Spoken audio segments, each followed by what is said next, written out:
Сиздин берген сурооңузга мен канаттана албайм. Реалдуу жашоодо элге билим берүү тармагынын акыбалы таптакыр башкача. Даярдыгы жок, ушундай реформаны баштап алдыңыз. Азыр таптакыр акыбал өтө начар болуп атат да. Мисалы, сиз азыр айтып атасыз, балдардын ар биринин жөндөмдүүлүгү түрдүүчө болот. Мектепте китеп жок. 1-ci класстан 6-cı класска чейинки балдардын сиз койгон талап боюнча шарты жок. 5 жашар балдарды мектепке алып барганга уктоочу жайы жок. Түзүлгөн шарттар жок.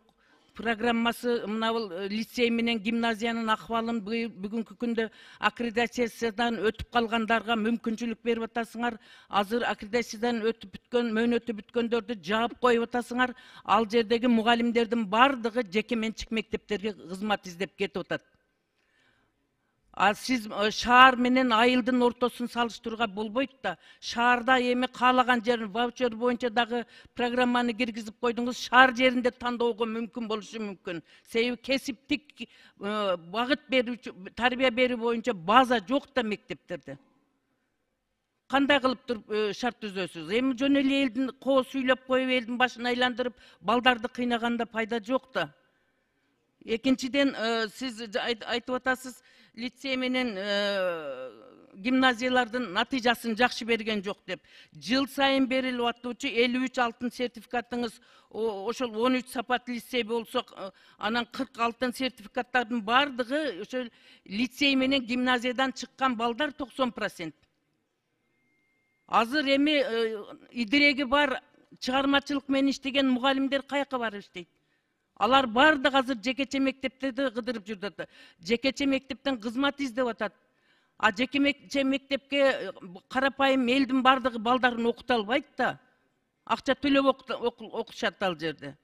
Экинчиден, бүгүнкү күндө биз китеп менен камсыз кыла албай атабыз. Ошон Бакыт Эргешевич, биз бардык нерсеге бюджет комитетинен каражатты бөлүп берип атабыз. Кудайга шүгүр, акчабыз бар казынада.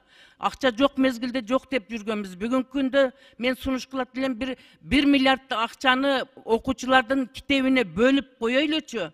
Ошону мектепти көздү жумуп элечи. Анан ошол китеп менен өзүбүз камсыз кылып берейли дагы, анан кийин мугалимдерден талап кылайлык. Азыр бүгүнкү күндө китеп жок да. Базарда сатылган китептерди дагы 1 жылдан кийин ал өзгөрүп кетет экен, кийинки жылы дагы жаңы сатып алыш керек экен. Биз деле билим алганбыз, bir китепти 10 жылдап тарбияланчу эле. Эми программа анда туруктуу болгон. Бүгүнкү күндө программа дагы анык болбой атат да. Жылда өзгөрө берсе, китеп өзгөрө берсе, анда ата-эне Жок.